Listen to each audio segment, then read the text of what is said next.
नमस्कार मित्रांनो, जय Hind. MSF update या यूट्यूब चॅनलवरती आपल्या सर्वांचं स्वागत आहे. MSFबद्दल जी काही महत्त्वाची माहिती आहे ती यूट्यूबच्या माध्यमातून आपल्यापर्यंत पोहोचवण्याचा मी प्रयत्न करत असतो. जर तुम्ही आपल्या यूट्यूब चॅनलवरती पहिल्यांदा आला असाल तर आपल्या यूट्यूब चॅनलला सबस्क्राईब करून ठेवा, जेणेकरून MSFबद्दल जी काही महत्त्वाची माहिती आहे ती यूट्यूबच्या माध्यमातून आपल्यापर्यंत पोहोचत राहील. तर मित्रांनो, ही आजची वर्तमानपत्रात आलेली बातमी आहे. आजची म्हणजे 9 जानेवारी 2026 रोजीची ही बातमी आहे.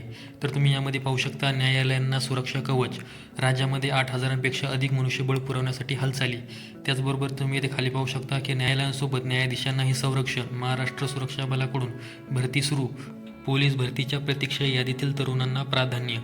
तर या संदर्भामध्ये इथं संपूर्ण माहिती देण्यात आलेली आहे. तर तुम्ही इथे पाहू शकता की राज्यातील निष्ठांपासून तर उच्च न्यायालयांपर्यंत सर्व न्यायालये तसेच न्यायाधीश यांच्या निवासस्थानांना सुरक्षा कवच पुरवण्यात येणार असून त्यासाठी 8,000पेक्षा अधिक मनुष्यबळाची गरज आहे. इतक्या मोठ्या संख्येत पोलीस दलामध्ये मनुष्यबळ उपलब्ध नसल्याने ही जबाबदारी महाराष्ट्र सुरक्षा बलाकडे म्हणजे मसुब यांच्याकडे देण्यात आली. इतके मनुष्यबळ उभे करण्याचे मोठे आव्हान महाराष्ट्र सुरक्षा बलापुढे असून याची भरती प्रक्रिया सुरू करण्यात आलेली आहे.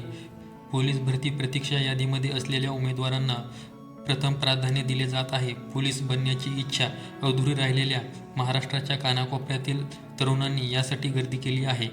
आता या अगोदर मी तुम्हाला सांगितलं होतं की छत्रपती संभाजीनगर न्यायालयामध्ये एक जनहित याचिका दाखल करण्यात आली होती व त्यानुसारच 8,282 सुरक्षारक्षक हे न्यायालयांच्या व न्यायाधीशांच्या सुरक्षेसाठी पुरवले जाणार या संदर्भामध्ये सरकारने निर्णय घेतला होता. तर आता इथे वर महाराष्ट्र सुरक्षा बलाची स्थापना ही कधी झाली, कशा प्रकारे झाली याविषयी माहिती देण्यात आली आहे की 26/11च्या दहशतवादी हल्ल्यानंतर महाराष्ट्र राज्य सुरक्षा महामंडळाची स्थापना करण्यात आली व त्या अंतर्गत महाराष्ट्र सुरक्षा बलाची स्थापना करण्यात आली.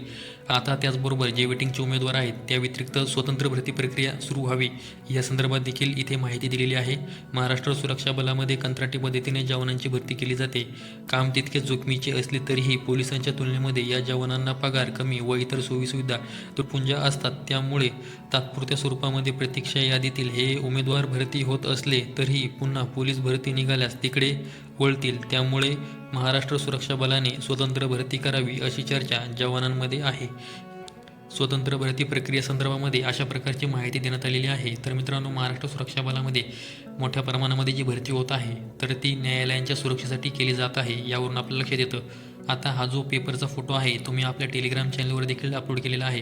टेलिग्राम चॅनलची लिंक व्हिडिओच्या डिस्क्रिप्शन बॉक्समध्ये दिलेली आहे. तिथून तुम्ही आपल्या टेलिग्राम चॅनलला भेट देऊ शकता. तर मित्रांनो, ही एक MSF संदर्भात महत्त्वाची माहिती तुम्हाला द्यायची होती, त्यामुळे आजचा व्हिडिओ बनवलेला आहे. अशाच माहितीसाठी MSF अपडेट या आपल्या यूट्यूब चॅनलला सबस्क्राईब करून ठेवा. व्हिडिओ आवडल्यास व्हिडिओला लाईक आणि हाईप नक्की करा. संपूर्ण व्हिडिओ पाहिल्याबद्दल धन्यवाद.